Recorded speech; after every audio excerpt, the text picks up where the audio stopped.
ভিডিওর প্রথমেই সবার কাছে ক্ষমা প্রার্থী, এতদিন পর ভিডিও বানাচ্ছি বলে। কি আর বলি, পরপর দুটো ইভেন্ট, একটা বেস্ট ফ্রেন্ডের, আমার এক বোনের বিয়ের জন্য পুরো 2 সপ্তাহ ব্যস্ত ছিলাম, যার ফলে কোনো ভিডিও দিতে পারিনি। কিন্তু কিছু ইম্পর্টেন্ট আপডেট আমি টেলিগ্রামে শেয়ার করেছিলাম। তো যাই হোক, এই কদিনে মার্কেটে অনেক কিছু ঘটে গেছে।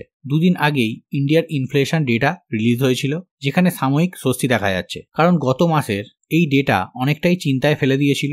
কিন্তু এবারের ডেটা ফোরকাস্ট ডেটার থেকে কম এসেছে, যেটা খুবই ভালো। এবং আরবিআই এর গভর্নরও চেঞ্জ হয়েছে। প্লাস কিছু দেশের সেন্ট্রাল ব্যাংক অলরেডি রেট কাট করেছিল এবং লাস্ট ফ্রাইডের দিন bank of Canada 50 basis point rate কাট করেছে। তো মোটামুটি এইগুলো ইন্ডিকেশন হিসাবে ধরতে পারেন আমাদের আরবিআই রেট কাট করতে পারে। এবার যদি মার্কেটের কথা বলি, গত শুক্রবার দিন মার্কেট যেভাবে রিয়াকশন দেখালো, সেখানে আমাদের মতো রিটেল ট্রেডাররা যারা এফএনওতে কাজ করে তাদের জন্য খুব কঠিন হচ্ছে।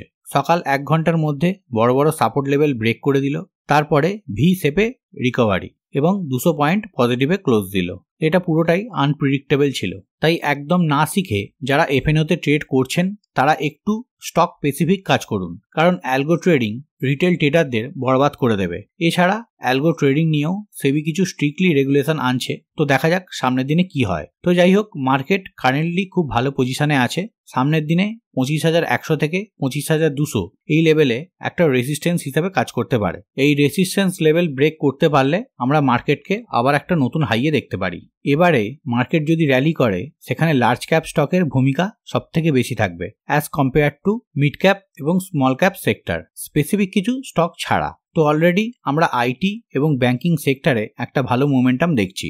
এছাড়া আইটি সেক্টর নিয়ে 3 সপ্তাহ আগে একটা ভিডিওতে ডিসকাস করেছিলাম। এছাড়া ব্যাংক নিফটি ইন্ডেক্সও ভালো স্ট্রেন্থ দেখাচ্ছে। তো সামনের দিনে এই দুটো সেক্টরের স্টকে মুভমেন্ট আসতে পারে, তাই নজরে রাখবেন। তো নেক্সট উইকের জন্য 3টে স্টক বাছাই করেছি, সেগুলো ওয়াচ লিস্টে রাখতে পারেন ফর স্টাডি পারপাস। তো প্রথম স্টক জেনসার টেকনোলজিস লিমিটেড। তো এখানে ডেলি চার্ট ওপেন করা আছে।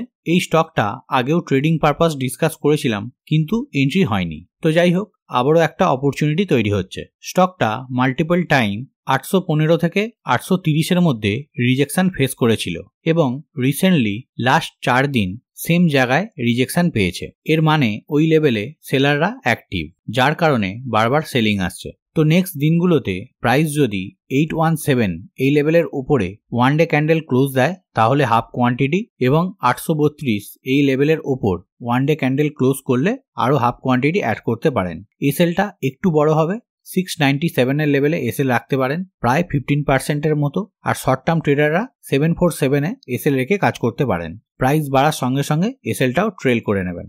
Next stock Vedanta limited. তো এখানে ডেলি চার্ট ওপেন করা আছে। স্টকটা একদম ব্রেকআউট লেভেলে ট্রেড করছে। সামনের সপ্তাহে ব্রেকআউট হওয়ার একটা চান্স আছে। তো নেক্সট দিনগুলোতে প্রাইস যদি 526 এই লেভেলের ওপরে ওয়ান ডে ক্যান্ডেল ক্লোজ দেয়, তখন আমরা ব্রেকআউট হয়েছে বলে কনসিডার করতে পারবো। তার সঙ্গে আমরা ভলিউমটাও চেক করে নেব, কারণ লাস্ট কিছুদিন ধরে বাইং ভলিউম খুব ভালো আসছে as compare to selling volume. এসএলটা এই জায়গায় রাখতে পারেন 470 লেভেলে, মোটামুটি 10.5% মতো একটা এসএল, আর ওপর দিকে 1:1 এর হিসাবে দেখতে পারেন। প্রাইস বাড়ার সঙ্গে সঙ্গে এসএলটাও ট্রেল করতে থাকবেন। Last stock Lumax Autotech. আগের দুটো স্টক মিড ক্যাপ এবং লার্জ ক্যাপ স্টক ছিল। এই স্টকটা স্মল ক্যাপ স্টক, তাই রিস্ক একটু বেশি। যারা মার্কেটে একদম নতুন তারা এই স্টকটা অ্যাভয়েড করতে পারেন। তো এখানে লুমেক্স অটোটেকের ডেলি চার্ট ওপেন করা আছে। লাস্ট দিন খুব ভালো একটা ক্লোজিং দিয়েছে। প্রাইস যেখান থেকে বারবার রিজেকশন পাচ্ছিল, সেই লেভেলের ওপরে ক্লোজ দিয়েছে। তো সামনের দিনে একটা মুভ আমরা এক্সপেক্ট করতে পারি, তা বলে এন্ট্রি এক্ষুনি না। নেক্সট দিনগুলোতে প্রাইস যদি 613 এই লেভেলের ওপর ওয়ান ডে ক্যান্ডেল ক্লোজ দেয়, তাহলেই আমরা কনসিডার করব। এসএল থাকবে 562 এর লেভেলে, প্রায় 8.5% এর মতো, আর ওপর দিকে 1:1 এর হিসাবে দেখতে পারেন। প্রাইস বাড়ার সঙ্গে সঙ্গে এসএলটাও ট্রেল করতে থাকবেন। তো এখানে ডিসকাস করা 3টে স্টকই এডুকেশনাল পারপাসের জন্য বলা, কোনো বাই বা সেল রেকমেন্ডেশন নয়। যে কোনো সিদ্ধান্ত নেওয়ার আগে নিজের ফিনান্সিয়াল অ্যাডভাইজারের সঙ্গে ডিসকাস করে তবেই যে কোনো সিদ্ধান্ত নেবেন। তো এখানেই আমার ছোট্ট ভিডিওটা এন্ড আপ করছি। যদি এই ইনফরমেশন, এই কাজ আমার ভালো লেগে থাকে, তাহলে অবশ্যই লাইক এন্ড শেয়ার করে দেবেন। আজকের মতো বাই বাই, ভালো থাকবেন, সুস্থ থাকবেন।